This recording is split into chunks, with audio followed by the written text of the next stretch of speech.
Hello friends, आप सभी को राधे राधे। आज हम 21 से 23 अक्टूबर तक की करंट अफेयर देखेंगे, साथ में स्टडी जीके के बेहतरीन प्रश्न देखेंगे। तो आज की क्लास आपके लिए बहुत ही हेल्पफुल रहेगी, तो आप इस क्लास का बार बार रिवीजन करिएगा, जिससे कि आपको आगामी एग्जाम में अधिक से अधिक हेल्प मिल सके। चाहे आपका एसएससी रेलवे का एग्जाम हो या अदर्स एग्जाम हो जो कि गवर्नमेंट से रिलेटेड होते हैं, उनमें यह प्रश्न आपको देखने को मिल जाएंगे। तो स्टार्ट करते हैं बिना देरी किए हुए। प्रतिवर्ष विश्व ऑस्टियोपोरोसिस दिवस कब मनाया जाता है? तो 20 अक्टूबर को मनाया जाता है। इसकी शुरुआत 20 अक्टूबर 1996 को होती है। ऑस्टियोपोरोसिस का मतलब होता है हड्डियों का कमजोर होना, और इस बार इसकी थीम रही है step up for bone health रही है। नेक्स्ट देखेंगे ललन टॉप में हम भारत के नए राजदूत प्रदीप कुमार रावत को चीन का कार्यभार संभाला गया है। पुष्कर सिंह धामी जो कि उत्तराखंड के मुख्यमंत्री के रूप में उन्होंने शपथ ली है, 23 मार्च 2022 को शपथ ली थी। हाल ही में प्रमोद सावंत ने किस राज्य के मुख्यमंत्री पद से इस्तीफा दिया था? तो गोवा राज्य से इस्तीफा दिया था मुख्यमंत्री पद से। हाल ही में किसने लगातार दूसरे कार्यकाल के लिए मुख्यमंत्री मुख्यमंत्री के रूप में शपथ ली है? तो पुष्कर सिंह धामी ने शपथ ली थी। न देखेंगे हाल ही में दुनिया की नंबर 1 एशले बार्टी ने 25 साल की उम्र में पेशेवर टेनिस से संन्यास की घोषणा की है, तो वह ऑस्ट्रेलिया की हैं।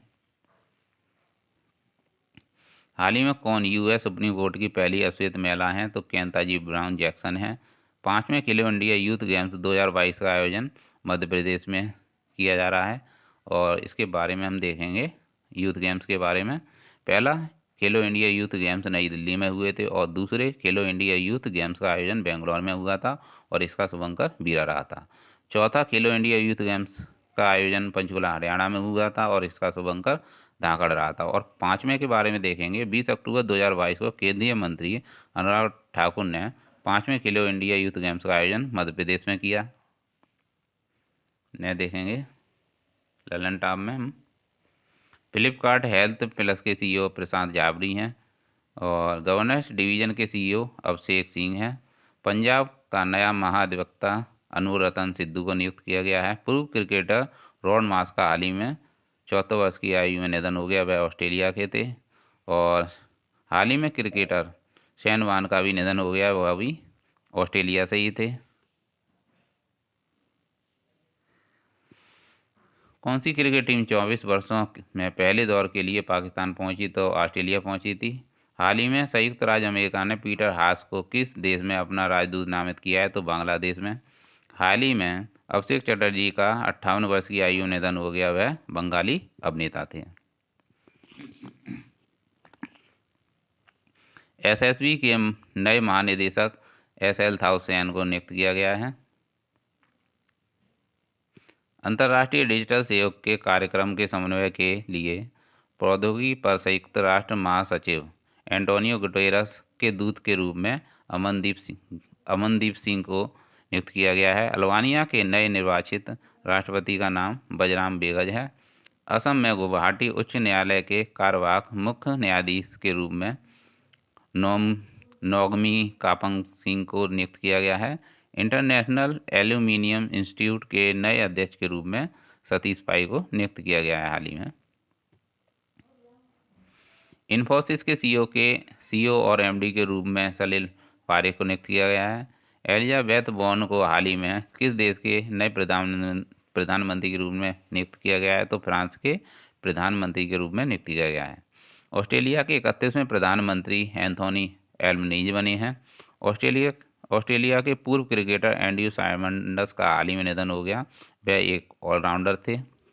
किसे दिल्ली का नया उपराज्यपाल नियुक्त किया गया है? तो विनय कुमार सक्सेना को दिल्ली का उपराज्यपाल नियुक्त किया गया है।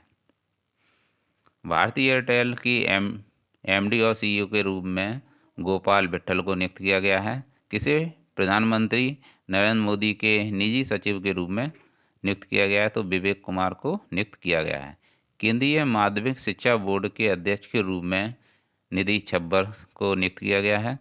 कैटलिन नोवाक को किस देश की पहली महिला राष्ट्रपति के रूप में नियुक्त किया गया है? तो हंगरी की महिला राष्ट्रपति के रूप में नियुक्त किया गया है। कौन 16वीं बार माउंट एवरेस्ट फतह करने वाली पहली महिला विदेशी पर्वतारोही बनी है? तो कैंटन कूल बनी है। न देखेंगे 20 अक्टूबर 2022 को मिशन लाइफ का शुभारंभ किया गया, तो कहाँ किया गया था? तो यह गुजरात में किया गया। पीएम नरेंद्र मोदी जी ने साथ में यूएन के महासचिव एंटोनियो गुटेरेस के साथ मिलकर लाइफ मिशन का शुभारंभ किया। और इसका मतलब होता है कि लाइफ स्टाइल को लाइफ स्टाइल फॉर द पर्यावरण, यानी पर्यावरण को ध्यान में रखकर विकास करना है, इसका मतलब होता है। तो इसे मोदी जी ने इसका शुभारंभ किया है। पुलिस स्मृति दिवस 21 अक्टूबर को मनाया जाता है। 1959 में लद्दाख में चीन ने अटैक कर 10 पुलिसकर्मियों को शहीद कर दिया था। इसी उपलक्ष्य में यह पुलिस स्मृति दिवस 21 अक्टूबर को मनाया जाता है।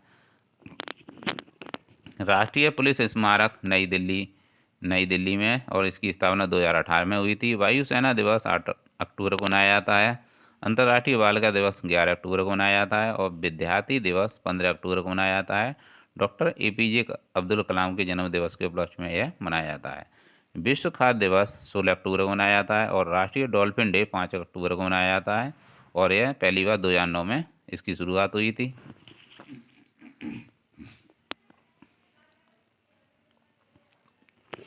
भारत के आदित्य L1 मिशन के प्रधान वैज्ञानिक कौन है? तो शंकर सुब्रमण्यम है। और L1 का मुख्य उद्देश्य है कोरोना, सोलर और फ्लेयर सौर हवा का रिसर्च करना, इसका मुख्य उद्देश्य है। और इसमें 7 पेलोड हैं, यानी 7 उपकरण हैं। और इसरो ने इसे लॉन्च किया है। और इसरो की स्थापना 15 अगस्त 1969 को हुई थी। इसका हेडक्वार्टर बेंगलोर में है। और इसके हेड सोमनाथ हैं। ने देखेंगे हम ललन टॉप में CSAT-24 उपग्रह को कोरू फ्रेंच गुयाना से लॉन्च किया गया था। और इसे एरियन 5 व्हीकल से लॉन्च किया गया था। और इसे टाटा को लीज पर दिया गया है। मंगलयान PSLV C-25 से लॉन्च किया गया। EOS-04 उपग्रह को PSLV C-52 से लॉन्च किया गया। और इसे इसरो द्वारा लॉन्च किया गया था। राशिद किस देश का चंद्र रोवर मिशन है? तो यह UAE का है। हाल ही में पंबन रेल पुल कहाँ बनाया जा रहा है? तो यह तमिलनाडु में बनाया जा रहा है। रामेश्वरम को भारत की मुख्य भूमि को जोड़ने के लिए बनाया जा रहा है। यह देश का पहला वर्टिकल लिफ्ट वाला सी ब्रिज होगा। आपको ध्यान रखना है, वर्टिकल लिफ्ट वाला सी ब्रिज होगा। ने देखेंगे ललन टॉप में हम अटल सेतु का निर्माण साबरमती नदी पर किया गया है, अहमदाबाद में। डुगोंग संरक्षण केंद्र तमिलनाडु में है।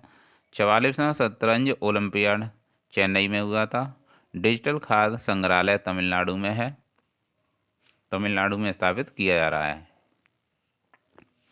संयुक्त राष्ट्र मानवाधिकार परिषद के विशेष दूत के रूप में किसे नियुक्त किया गया है? आपको बताना है। तो डॉक्टर KP अश्वनी को नियुक्त किया गया है। डॉक्टर KP अश्वनी पहले भारतीय एशियाई हैं जिन्हें UNHRC का विशेष दूत चुना गया है। लंदन टॉप में देखेंगे हम मानवाधिकार दिवस 10 दिसंबर को मनाया जाता है। और इसकी स्थापना 1948 में हुई थी। और यह एक वैधानिक निकाय है।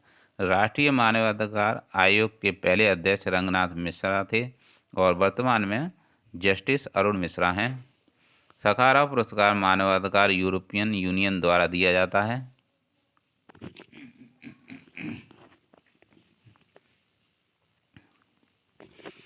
हाल ही में धन वर्षा योजना किसने लॉन्च की है?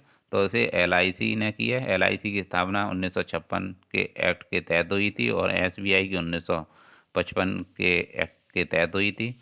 और सेबी की स्थापना 1992 का एक्ट है, इसके तहत इसकी स्थापना हुई थी। तो यहाँ पे हाल ही में धन वर्षा योजना LIC ने इसे शुरू किया है। इसमें लाइफ इंश्योरेंस और सेविंग का कॉम्बिनेशन होगा। जीवा कार्यक्रम नाबार्ड ने शुरू किया था। और नाबार्ड की स्थापना शिवरमन समिति की सिफारिश पर की गई थी। 1969 में 14 बैंकों का राष्ट्रीयकरण किया गया था। नेट देखेंगे 5 से 7 नवंबर 2022 तक आकाशपुर सम्मेलन का आयोजन कहाँ किया जाएगा? तो यह आयोजन देहरादून उत्तराखंड में किया जाएगा। यह सम्मेलन देहरादून में होगा। और इसे इसरो और भारत सरकार मिलकर करेंगे। नेट देखेंगे ललन टॉप में उत्तराखंड की पहली महिला स्पीकर रितु खांडेरी थी और पुष्कर सिंह धामी यहाँ के सीएम हैं। राष्ट्रीय शिक्षा नीति को प्राथमिक स्तर पर उत्तराखंड में शुरू किया गया है। और जो राष्ट्रीय शिक्षा नीति है 2020 की है और इसे कस्तूरी रंगन समिति की सिफारिश पर लाया गया था। नीति आयोग द्वारा सर्वश्रेष्ठ आकांक्षी जिला हरिद्वार है। नीति आयोग की स्थापना 1 जनवरी 2015 को हुई थी और इसके सीईओ परमेश्वर सिंह अय्यर हैं और इसका अध्यक्ष स्वयं प्रधानमंत्री होते हैं। परम Ganga super computer IIT Roorkee का है और आईआईटी रुड़की ने ही किसान ऐप लॉन्च किया है। नेक्स्ट देखेंगे, हाल ही में पहला ग्लोबल पुलिस मेटावर्स लॉन्च किया है, तो इसे इंटरपोल ने लॉन्च किया है। इंटरपोल की 90वीं बैठक नई दिल्ली भारत में हुई। फेसबुक का नाम बदलकर मेटा कर दिया गया है। तो G20 की मेजबानी 2022 में इंडोनेशिया ने की थी और 2023 में भारत करेगा। G7 की मेजबानी 2022 में जर्मनी ने की थी। तो फ्रेंड्स ये थे 21 से 23 अक्टूबर तक ये करंट अफेयर्स, साथ में स्ट्रेटेजी के बेहतरीन प्रश्न। तो आप इस क्लास का बार बार रिवीजन करिएगा जिससे कि आपको आगामी एग्जाम में अधिक से अधिक हेल्प मिल सके। तो मिलते हैं नेक्स्ट वीडियो में। Thanks for watching.